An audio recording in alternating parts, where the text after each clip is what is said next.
कब कब मैथ्स पढ़ना है सर, कितना मैथ्स पढ़ना है और कैसे मैथ्स पढ़ना है। डे 1 पे हम क्या करेंगे, डे 2 पे हम क्या करेंगे, डे 3 पे क्या करेंगे, लास्ट 30 डे स्ट्रेटेजी।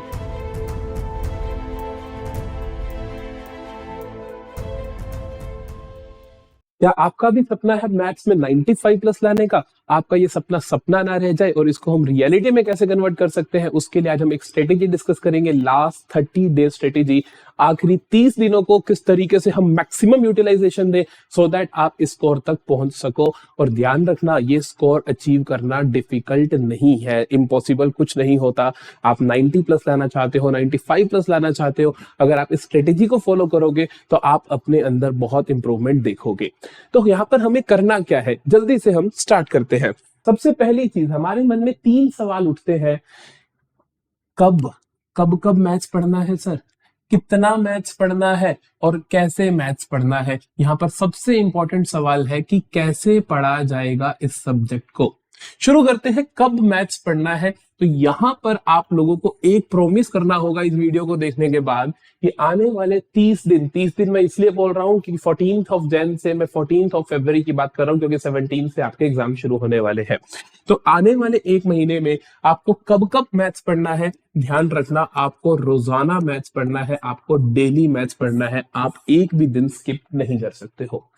जब शुरू में आप लोग क्लास 12 में आते हो, क्लास 11 में, तो मैं यही कहता हूं कि आपको रोज मैथ्स पढ़ना है, लेकिन उसका असर इतना नहीं होता जितना आज असर होने वाला है, क्योंकि अब आप लोग भी सीरियस हो, तब सिर्फ मैं सीरियस होता हूं। तो आपको मैथ्स रोज पढ़ना है। दूसरा सवाल आता है, सर मैथ्स कितना पढ़ना है, मैथ्स पढ़ें कितना। तो आप ध्यान रखिए, अगर आप एक कॉमर्स स्टूडेंट हो, जनरली बात की जाती है साइंस के स्टूडेंट्स के लिए, आज जो हम तो हर एक के लिए बात करेंगे क्योंकि मैं खुद कॉमर्स पढ़ाता हूं। तो कॉमर्स के स्टूडेंट्स के लिए डेली एवरेज होनी चाहिए 4 से 5 घंटे की मैथ्स की। आज से सिर्फ मैथ्स की बात कर रहा हूं मैं, क्योंकि उनको अकाउंट्स पढ़ना होता है, अकाउंट्स के लिए आप 2-3 घंटे रख सकते हो। 4 से 5 घंटे आपकी मैथ्स की एवरेज होनी चाहिए। ह्यूमैनिटी स्टूडेंट्स के लिए ये एवरेज 4 से 6 घंटे तक जा सकती है, क्योंकि वहां पे अकाउंटेंसी नहीं होता। पर एक साइंस के स्टूडेंट के लिए वो 3 से 5 घंटे लाई कर सकता है। तो बेसिकली ये आपके 4 घंटे आप एवरेज लगा के चलो। जब मैं एवरेज की बात करता हूं तो मैं बात करता हूं कि आपका एक एवरेज आना चाहिए। किसी एक दिन आप नहीं पढ़ रहे हो तो आपको उसे कंपनसेट करना पड़ेगा। फिर आता है हम किस तरीके से मैथ्स को पढ़े। तो मैथ्स को पढ़ने के लिए मैंने क्या किया है, आपके पूरे सिलेबस को 10 ग्रुप्स में बांटा है। क्योंकि आने वाले हमारे पास 30 दिनों में मैं 10 ग्रुप बांट रहा हूं, तो 3 दिन हम हर एक ग्रुप को लगाने वाले हैं।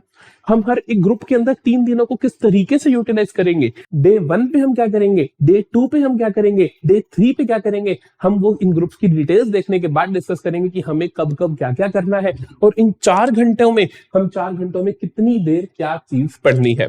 तो पहले हम देखते हैं जल्दी से ग्रुप्स। यहाँ पर पूरे मैथ्स के सिलेबस को 10 ग्रुप्स में मैंने बांटा है। यहाँ पर मैंने पूरे मैथ्स के सिलेबस में सिर्फ एक चैप्टर रहने दिया है, दैट इज एलपीपी, क्योंकि वो सिर्फ 2 घंटे का चैप्टर है, वो जब मर्जी कर सकते हो, तो उसको इस ग्रुप्स में आने की कोई जरूरत नहीं है। तो पूरे मैथ्स के सिलेबस को 10 ग्रुप से बांटा जब मैंने, तो मैंने क्या किया कि हमें पता है कि 35 मार्क्स का मेरे पास कैलकुलस आता है। तो हम क्या करेंगे कि हम पूरे 5 ग्रुप तो बनाएंगे कैलकुलस के और 5 ग्रुप बनाएंगे नॉन कैलकुलस के चैप्टर्स के। लेकिन उनको पढ़ना किस वाइज है, क्या सीरियल नंबर होने चाहिए। पहला group relations and functions and inverse trigonometric function, दूसरे ग्रुप में कॉन्टिन्यूटी एंड डिफरेंशियबिलिटी। आप इन 10 ग्रुप्स में खासियत क्या देखोगे और तुमको यही फॉलो भी करना है। इन 10 ग्रुप्स के अंदर ध्यान रखना, आप इनका ऑर्डर अपनी मर्जी से बदल सकते हो, लेकिन हर ऑल्टरनेट ग्रुप पे आपके पास क्या होना चाहिए, कैलकुलस का एक चैप्टर होना चाहिए। ये नहीं कि जी आपने जो 5 ग्रुप है वो कैलकुलस को दे दिए और ये 5 ग्रुप नॉन कैलकुलस को दे दिए, 15 दिन तुम कैलकुलस पढ़ ही नहीं रहे, आप सब कुछ भूल जाओगे। तो आपको ध्यान क्या रखना है कि आप कैलकुलस ऑल्टरनेटिवली आ रहा है, जैसे कॉन्टिन्यूटी डिफरेंशियबिलिटी दूसरे दिन, चौथे दिन एप्लीकेशन ऑफ डिफरेंशिएशन, छठे दिन आपके पास इंटीग्रेशन, 8वें दिन एप्लीकेशन ऑफ इंटीग्रेशन, 10वें दिन डिफरेंशियल इक्वेशन। बीच के जो 5 ग्रुप बचे हैं, पहला, तीसरा, 5वां, 7वां और 9वां, इन ग्रुप्स को आप अपनी मर्जी से इनको चेंज कर सकते हो, किसी को कहीं पर भी ले जा सकते हो। कुछ ही ग्रुप्स आपको इसके अंदर ऐसे भी मिलेंगे जहां पे आपको लगेगा कि मेरे को टाइम बच जाएगा, जैसे 3 दिन हर एक के लिए है, तो सोचने की बात है। जैसे प्रोबेबिलिटी है तो यहाँ पे हमें 3 दिन शायद नीड ना पड़े, या फिर आपको 3D में 3 दिनों की नीड ना पड़े। ये भी हो सकता है कि इंटीग्रेशन 3 दिन में कवर ही ना हो, तो उनको किस तरीके से मैनेज करना है अब हम वो देखेंगे। तो देखिए, उससे पहले हम ये देखते हैं कि हमारे पास जो 4 घंटे हैं रोज के, हम उसको कैसे यूटिलाइज करने वाले हैं सो दैट कि हम लोग इन पूरे ग्रुप्स के जो भी टारगेट्स हैं उनको कवर कर सके।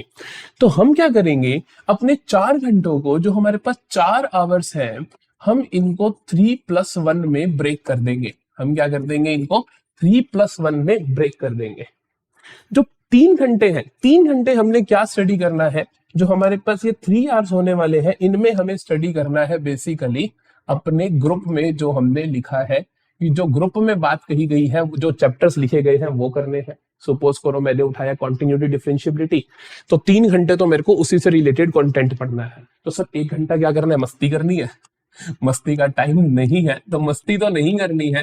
तो आपको करना क्या है, यहाँ पर ये 1 आवर इसलिए रखा है मैंने, क्योंकि क्या होगा, कुछ स्टूडेंट्स ऐसे होंगे जिसका कुछ नया सिलेबस रहता है, कुछ स्टूडेंट्स ऐसे होंगे जो किसी पर्टिकुलर चैप्टर में कमजोर है, आपको ज्यादा टाइम की नीड है। तो उस एक पर्टिकुलर घंटे में आप रोज का 1 घंटा, आप सोच के देखो, जब 30 दिन में 30 आवर्स होंगे, तो जिस चीज में आप कमजोर हो वो यहां से लेके यहां तक पहुंच जाएगी। जो चैप्टर आपने नहीं पढ़े आप वो भी कर पाओगे।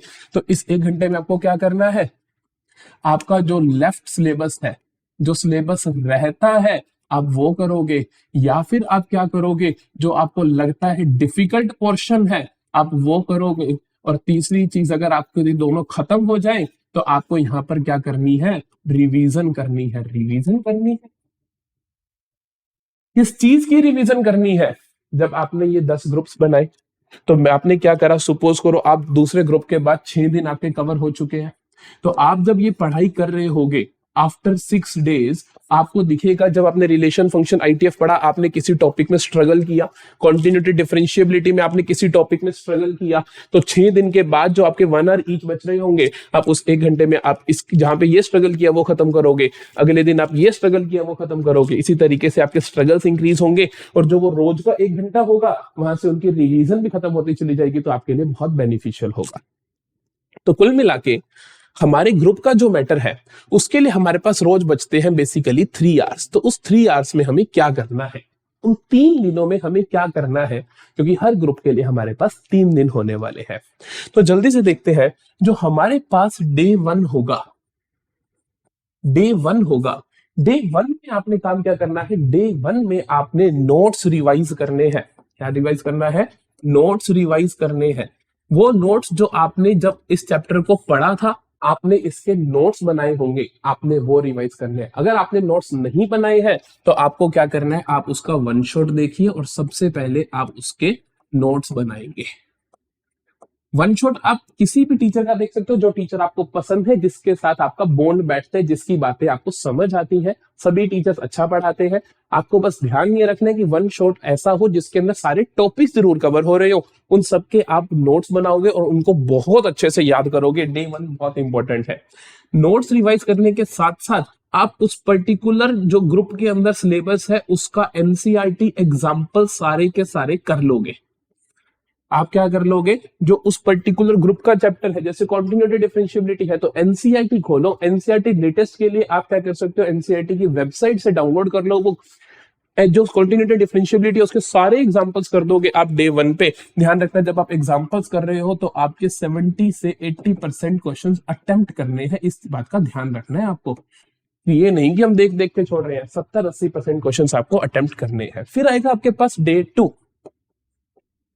डे 2 पे क्या करना है, डे 1 पे आपने नोट्स रिवाइज करे, आपने अगर नोट्स नहीं तो 1 शॉट सुना, उसके नोट्स रिटन राइट डाउन करे। सिर्फ सुनने से कुछ नहीं होगा, राइट डाउन जरूर करने हैं। फिर आपने एग्जांपल्स करे।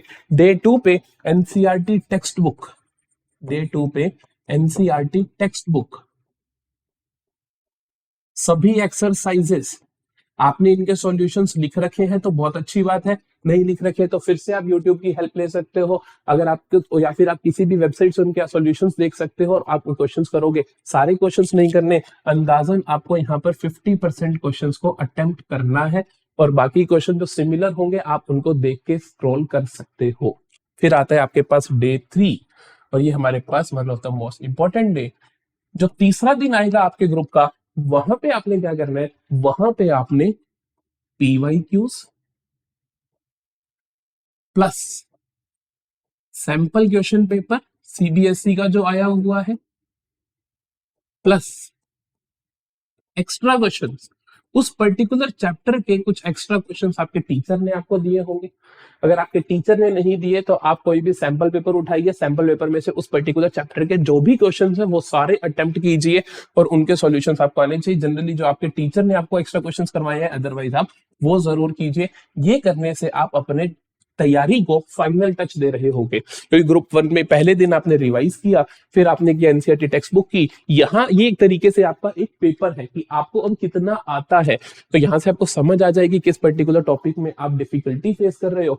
इन तीनों दिनों के दौरान आप अपना एक पेज ऐसा बना रहे होगे जहां पर आप लिख रहे होगे कि हमें डिफिकल्टी कहां पर आ रही है, और फिर जो आपके पास रोजाना 3+1 होगा, तो इस 1 के अंदर आप क्या कर रहे होगे, इनको रिवाइज कर रहे होगे। ध्यान रखना, जिस चीज को रिवाइज करने में एक दिन में 1 घंटा लगता है, सेम जिसको अगले दिन रिवाइज करोगे आधा घंटा लगेगा, तीसरे दिन 10 मिनट लगेंगे। तो इस तरीके से आपका टाइम मैनेज हो जाएगा। अगर आप इस पूरी स्ट्रेटेजी को एग्जैक्टली इसी तरीके से फॉलो करते हो तो मैं गारंटी देता हूं आपका जो ड्रीम स्कोर है वो आप अचीव कर पाओगे। मैथ्स में कुछ भी मुश्किल नहीं होने वाला है, क्योंकि उसके बाद हमें को फिर से छुट्टियां मिलनी है पेपर में। मिनिमम साइंस स्टूडेंट्स के लिए 8 छुट्टियां हैं और कॉमर्स वालों के लिए तो 14 छुट्टियां हैं। तो हम वहां पर फिर से इनके PYQs रिवाइज कर रहे होंगे, तो आप पक्का अपना ड्रीम स्कोर अचीव कर पाओगे। घबराने की कोई जरूरत नहीं है, लेकिन आज से आपको लगना है रोज के 4 से 5 घंटे मैथ्स को देने हैं। So let's have great exams. Thank you for watching and subscribe our channel if you like the video.